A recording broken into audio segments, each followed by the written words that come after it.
সেই দেশের মাটি মানুষই আমার সবকিছু।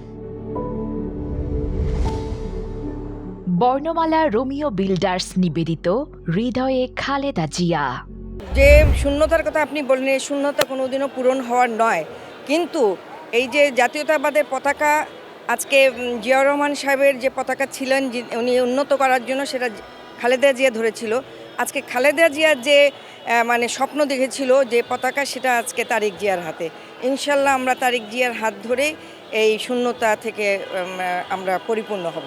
রাজনীতিতে আপনারা সবাই জানেন যে শহীদ রাষ্ট্রপতি জিয়াউর রহমানকে নির্মমভাবে হত্যা করা হয়েছিল। যেহেতু দেশে বিদেশে ষড়যন্ত্র তাকে হত্যা করেছিল, তো তখন যে শূন্যতার সৃষ্টি হয়েছিল, সেই শূন্যতাকে পূরণ করার জন্যই বাংলাদেশের মানুষ এবং আমাদের দল তাকে গৃহবধূ থেকে রাজনীতিতে নিয়ে এসেছিল।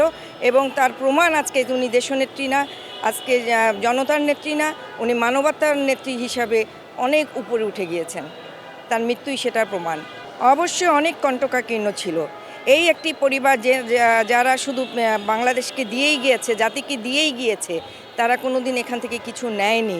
আপনারা জানেন যে এই যে স্বাধীনতার ঘোষক, যার ঘোষণার মাধ্যমে আজকে স্বাধীনতা যুদ্ধ শুরু হয়েছিল, তিনি শহীদ রাষ্ট্রপতি জিয়াউর রহমান।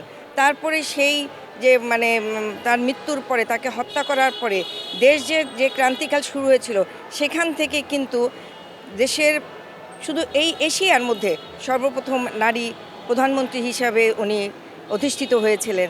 তারপরে প্রত্যেকটা সেক্টরে আজকে খালেদা জিয়া তার অবদান রেখে গিয়েছেন। সুতরাং আমরা মনে করি যে একমাত্র জাতীয়তাবাদী শক্তির উপরেই এদেশের সকল কিছু।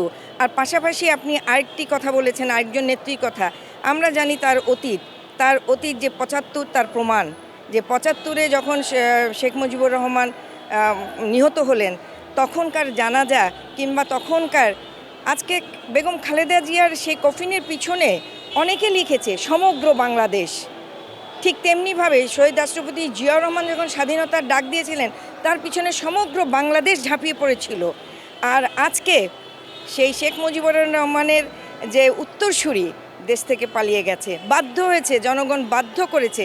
এখানেই খালেদা জিয়া এবং শেখ হাসিনার পার্থক্য। সে আমলে বড় অর্জন, আপনারা কালকে আমাদের জায়মা রহমান একটি অনুষ্ঠান ছিলেন উনি, সেখানে সে বলেছে, এবং আমাদের চেয়ারম্যান তারেক রহমানও একটি অনুষ্ঠানে বলেছে যে গত বছর যখন ৫ই আগস্টের পরে বেগম খালেদা জিয়া উন্নত চিকিৎসার জন্য লন্ডনে গেলেন, সেখানে একজন নাইজেরিয়ান নার্স বলেছিল যে আমি আপনার মাকে চিনি।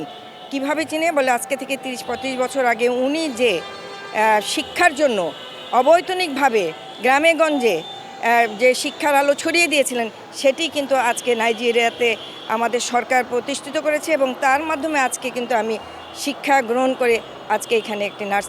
এটা তো সবচেয়ে বড় প্রমাণ যে কোন সেক্টরে ওনার অবদান নাই, প্রতিটি সেক্টরেই ওনার অবদান আছে। অবশ্যই উনি এই যে সন্ত্রাসবাদ, দুর্নীতিবাজ কিংবা চাঁদাবাজ, এই ১৫ বছরে সকলে যে অপবাদগুলি দেওয়া হয়েছিল, সব কিছু কিন্তু মুছে গিয়েছে। আজকে কেউ প্রমাণ করতে পারেনি ১৭টি বছর আজকে আমাদের চেয়ারম্যান দেশের বাইরে ছিলেন, কিন্তু তার বিরুদ্ধে যত অপবাদ দেওয়া হয়েছিল একটিও কিন্তু প্রমাণিত হয়নি। এতেই মানে প্রমাণিত যে দেশে কখনোই একটি গণতন্ত্র প্রতিষ্ঠিত হোক, মানুষের অধিকার প্রতিষ্ঠিত হোক, সেই সরকার থাকুক কিংবা সেই দল থাকুক, জাতীয়তাবাদ থাকুক, আমাদের সবচেয়ে বড় জিনিস সেটা যারা চায়নি, তারাই কিন্তু এই অপবাদগুলি ছড়িয়েছিল। হৃদয়ে খালেদা জিয়া আমরা ধারণ করি, এই জন্য ধারণ করি যে জিয়াউর রহমান একজন মুক্তিযোদ্ধা। উনি কিন্তু শুধু ঘোষণাই দেননি, উনি কিন্তু সম্মুখ যোদ্ধা, উনি যুদ্ধ করেছেন যুদ্ধক্ষেত্রে। তো আমরা তার আদর্শে অনুপ্রাণিত হয়ে আজকে এই দল করি। আজকে যখন সমগ্র বাংলাদেশ বেগম খালেদা জিয়ার কফিনের পিছনে, এতেই প্রমাণিত হয় আজকে জাতি, সমগ্র দেশ আজকে হৃদয়ে জাতীয়তাবাদ এবং বাংলাদেশকেই ধারণ করে। কারণ আপনারা জানেন যে আমাদের দলীয় সঙ্গীত কি?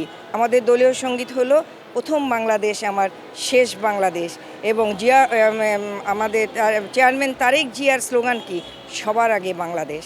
এতেই প্রমাণিত হয় যে আমরা জাতীয়তাবাদের চেতনায় সবার আগে বাংলাদেশকেই আমরা ধারণ করি।